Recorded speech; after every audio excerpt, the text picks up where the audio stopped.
Eh bien bonjour à tous et à toutes, aujourd'hui on s'attaque à un gros sujet car on arrive à la dernière semaine de la saison 3 et je voulais notamment vous parler du système de guerre, le fonctionnement, comment ça fonctionne concrètement et quels sont les avantages, les inconvénients, comment on peut optimiser tout ça et comment on peut se préparer au mieux.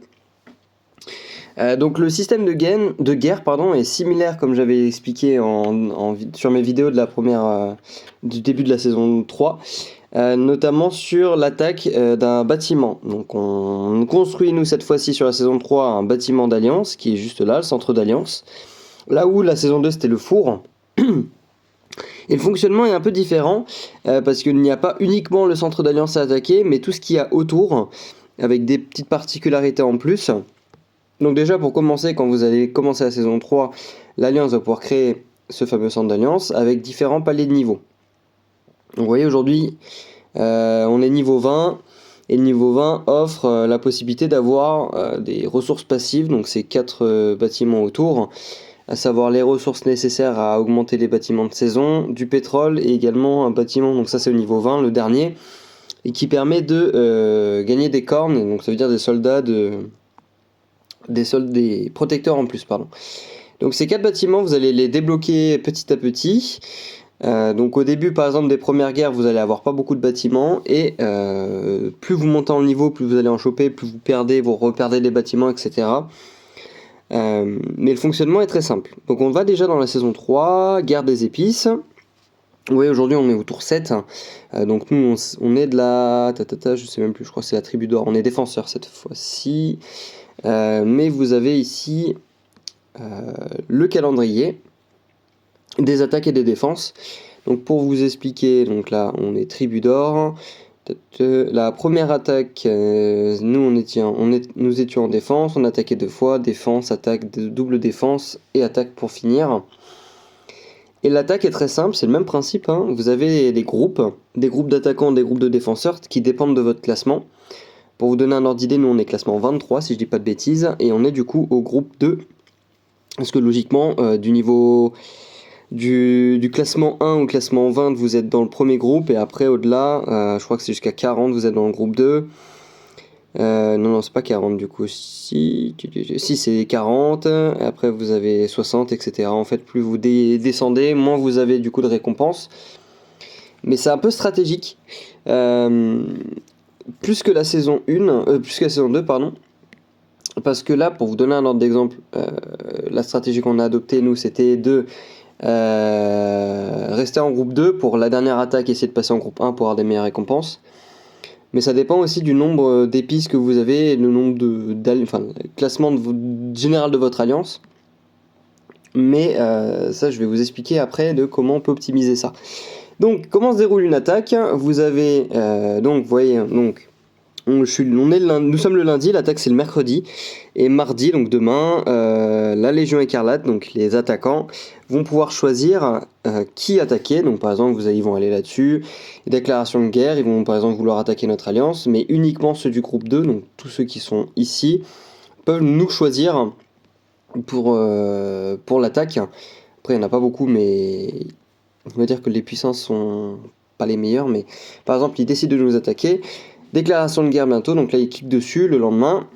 Et par exemple, ils voient que s'ils nous attaquent, qu'ils peuvent piller maximum 1 million de nos épices. Donc les épices, c'est ce qui permet d'être classé, de définir votre niveau de classement. Donc c'est quand même beaucoup, hein, parce que nous on a 3,5 millions. Si nous piquent 1 million, ça veut dire que il nous reste 2,5 millions. Mais ce 1 million n'est pas défini en tant que, par exemple, si vous perdez le bâtiment du milieu, vous perdez 1 million. En fait, la répartition de ce million perdu se fait sur les 4 bâtiments que j'ai.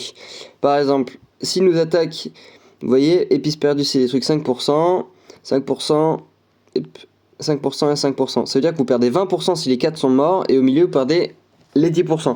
Donc, soit, par exemple, vous savez que vous êtes contre une alliance qui va vous détruire.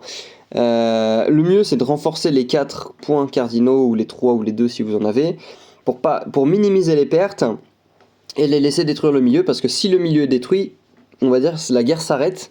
C'est pas une nécessité de détruire les 4 bâtiments autour. Donc c'est assez technique, c'est un petit peu plus de réflexion, de savoir un peu où on se situe dans le classement, comment optimiser au mieux. Nous on avait du coup les 2 guerres, donc les guerres se déroulent tous les mercredis et tous les samedis. Les guerres de samedi sont plus techniques parce que quand vous perdez le bouclier, tous les serveurs peuvent vous attaquer. Et si c'est le mercredi, c'est uniquement si vous êtes dans la zone grise que je vais vous expliquer après. Par rapport du coup aux attaques. Donc quand vous êtes dans une alliance, le chef de guerre a la même capacité que la saison 2, à savoir le missile. Donc il se transforme, j'ai fait une vidéo là-dessus, il se transforme en missile pendant, je crois, c'est 300 secondes, donc c'est 5 minutes. Et si il ne se fait pas raser, donc quand je dis raser, c'est qu'on vient dessus, on le fume quoi. Le missile part et fait une explosion dans une zone de 25 à 25. Par exemple, le missile est lancé pile sur mon centre. Ça veut dire que tout dans un rayon de 25 se fait TP et on peut, du coup, ça se transforme en zone grise et on peut se TP par-dessus pour attaquer directement devant. Donc ça, si vous avez fait la saison 2, vous avez pu l'expérimenter, vous avez pu savoir comment ça fonctionnait. Donc ça c'est le premier point, le missile de guerre ne change pas. Et il y en a une deuxième pour la muse.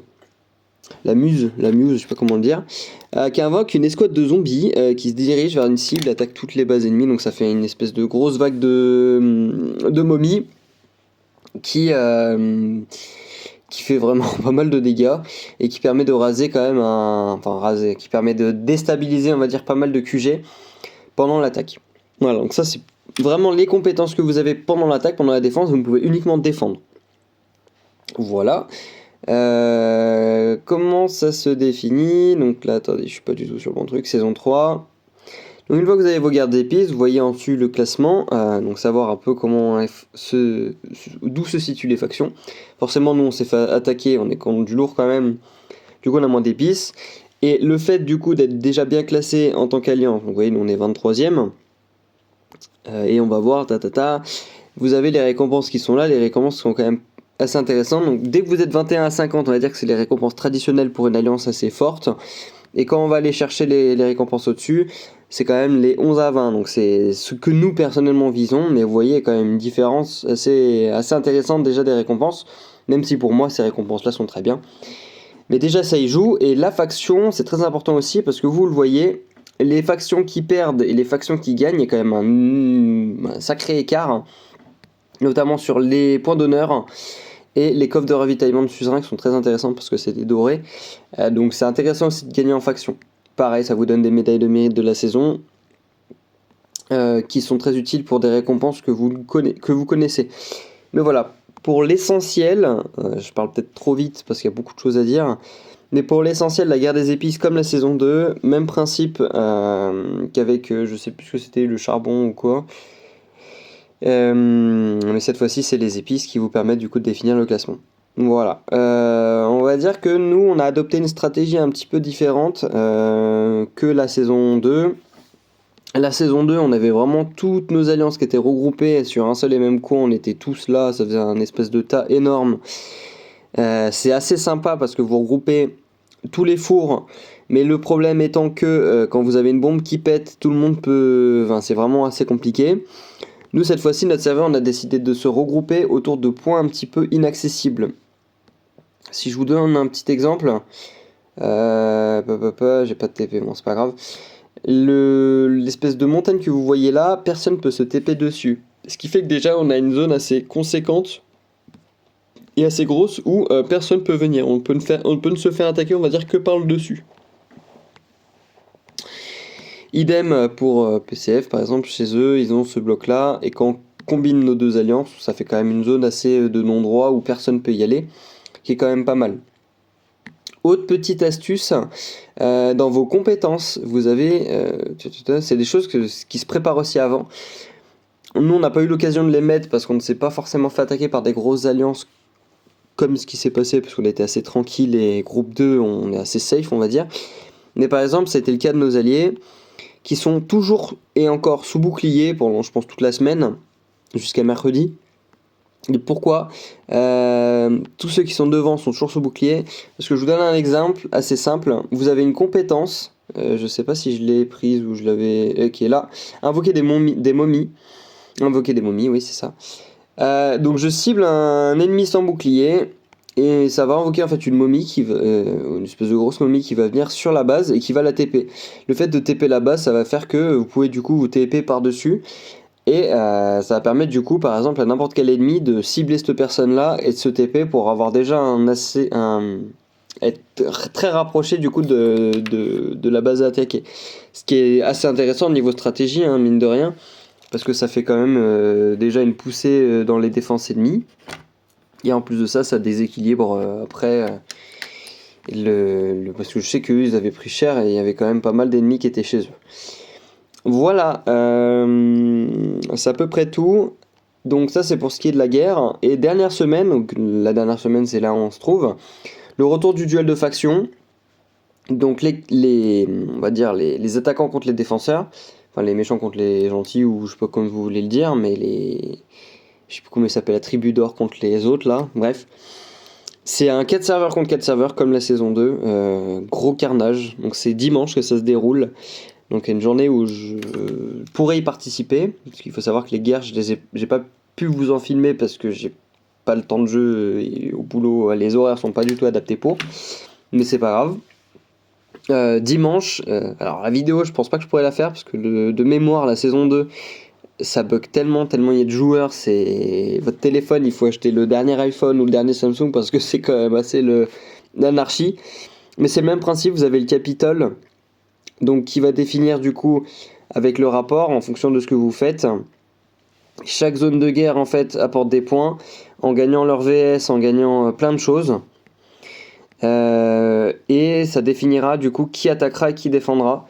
Et ne passez pas à côté parce que déjà les victoires, les récompenses de victoire sont sympas, mais c'est surtout les récompenses de kills qui sont hyper intéressantes. On a des certificats d'entraînement, les points d'honneur, etc. Même principe, médailles de mérite, qui sont très durs à avoir, les fragments de suzerain. Hop, comme vous voyez, certificat d'entraînement, il y en a 15. On en aura 15. Au bout du million, on a des médailles, des fragments, 1,5 million, des fragments, enfin c'est vraiment des choses hyper intéressantes. Hein. 20 fragments, vous imaginez, déjà que ça coûte une fortune à monter pour le gorille, alors autant en avoir autant, faut pas le louper quoi. Voilà, médaille de mérite, il y en a 100 au total. Donc voilà, vidéo assez longue, mais j'ai voulu un petit peu tout expliquer brièvement. C'est sûr que j'aurais aimé faire une vidéo parce que c'est plus parlant que des explications. Mais voilà. En tout cas, moi je vous retrouve bientôt pour une autre vidéo sur la saison 3, du coup célébration, avec pas mal de choses qui vont arriver, des nouveautés. Mais en tout cas, j'ai vécu une assez bonne saison, même si j'ai pas pu trop y participer, c'était quand même assez sympa, le changement était Enfin, c'est vraiment une saison qui était intéressante avec les verts et tout. Il y a pas mal de récompenses que vous avez pu faire. Si j'en garde un bon souvenir, c'est surtout sur le bazar du désert ou quand vous achetez avec les écailles de verre des sables, ça m'a fait quand même pas mal augmenter parce que j'ai acheté pas mal d'accélération tech. Enfin vraiment ça c'est une tuerie, toutes les semaines vous avez un reset avec des ressources qui sont de ouf. Et surtout vous pouvez avoir pas mal d'accélération, des minutes d'accélération. Vous voyez ce matin j'en ai acheté 4, à peu près 3700 là. Donc j'ai eu pas mal de minutes d'accélération, ce qui vraiment me fait bien progresser. Voilà, je m'égare. Allez, à bientôt. Ciao ciao.